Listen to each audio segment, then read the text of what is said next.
about what is happening in the Gambia for a bit, and just looking at how this transition has taken place, what kind of dynamics in terms of now the coming in of President Adama are we looking at, Professor? What I find very instructive for us as a region, not just as a country, is the role that ECOWAS has played. ECOWAS has been absolutely resolute and very decisive, very quickly. They decided this man has been defeated, this man won, we are going to support this man, and we are going to back him up to take up the presidency. Now, that's very instructive because it's the second time that ECOWAS is doing that. They did that with Liberia. It's very instructive because we can see how the relationship between the ECOWAS and the United Nations Security Council. So the United Nations Security Council is often willing to, if it sees resolution in the regional body like ECOWAS, they'll give it permission and it goes on. And it's something that we have not been able to do very well, for instance, with Burundi in East Africa. Absolutely, in terms of even regional engagements, in terms of, and at which point then can you, always the question has been to what extent sovereignty goes and at which point then regional blocs can come in to interfere where they need to interfere. Which is a good point maybe to the role of regional hegemons. The reason why perhaps Burundi has been very difficult, and to some extent also recently in Gabon, Gabon particularly, it's the role of France. And many African, there is no regional hegemon that is willing to get involved in what is considered to be France's stuff. With regards to Burundi, of course, all of us, our armies, East African armies, we are too much perhaps involved in Somalia and we don't want to stretch ourselves too much. But of course, even at a political level, there has not been very solid agreement on what we are or how we should consider with Burundi, because we saw the EAC just meeting on end with no really decisive steps in what to take. And actually the technocrats had reached a decisive step at the African Union.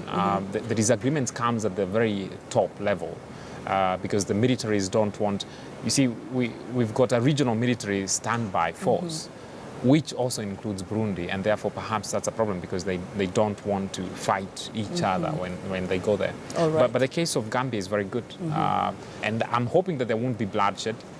There's an expectation that Yahya Jammeh will leave. I think as has been instructed by ECOWAS, and now the question is, does he stay?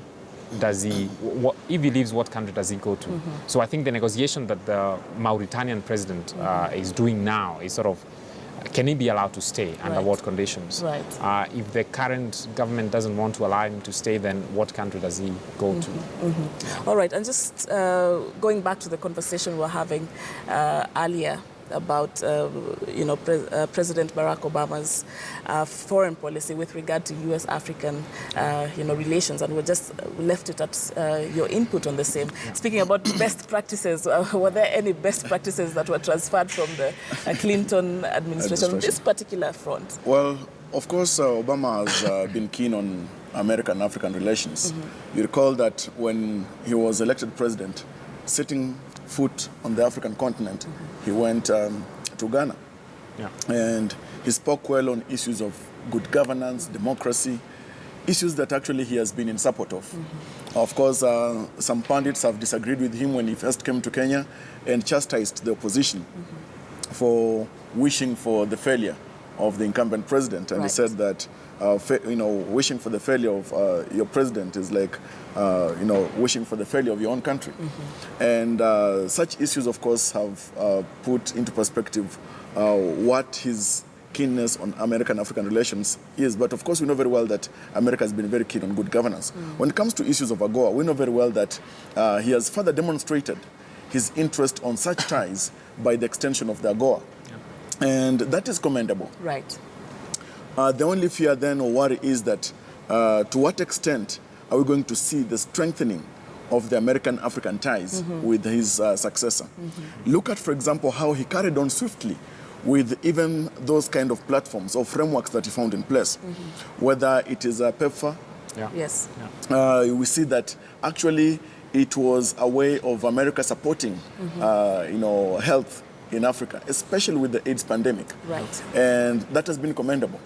And that when we see such kind of support, and even we see also that over time America has continued to support governance programs and initiatives, you know, on the African continent, various countries, including even us. If you see the kind of money that even America has pumped into IBC to help our democratic journey and governance system, it is something that we must appreciate, that the Obama administration, his predecessors, and hopefully, of course, with you know, with a pinch of salt, that his successor will sustain these frameworks for the benefit of global relations being swift and good. Because, of course, by way of his sentiments and some of his tweets, it seems that Trump is trying to consider globalization as a fraud. Our only fear then is that maybe his administration will be a fraud to the world. So then, just following on that, Prof, are there any kind of realignments or shifts in our stance by our here, meaning Kenya and Africa, with regard to foreign relations that we need to do, just based on the sentiments that President Donald Trump now has made in terms of... No, I think we are going to be in a state of wait and see. We can only make very substantial adjustments if we think we are going to be affected by something. Now, one of those things which I am sort of worried about, and which sort of relates to Obama's legacy, is the issue of terrorism. Obama has been absolutely smart, and it's not something we might know a lot, because it's not the kind of bravado African command kind of thing. But Obama has actually extended American use of special forces in Africa a lot. They are here, but we don't talk about them. So we've got forces in Kenya, Somalia, and other Tunisia and other countries. And these have been very influential in sort of intelligence, training of domestic forces in dealing with terrorism. Now, the question is, Trump seems to be very much focused. When he thinks terrorism, he thinks ISIS. Now, is Al-Shabaab in his focus? Does he see the kind of threats that we have in Boko Haram or Al-Shabaab as things that concern America? And this is where now Trump becomes a problem to us. If somehow Al-Shabaab bombed us and bombed American interest in Nairobi, then I think you would understand that Al-Shabaab is a threat to America. Or if he's sort of tutored by his technical parts now about the connections. But if he sees the only thing that I consider a threat is what will bomb America, then we could be in problems. And that is where then now we need to make adjustments in pulling other it could be Europeans or the Chinese particularly, in helping us with those kind of roles that so the US has realignment even in terms of alliances and alliances whatnot. and security. All right.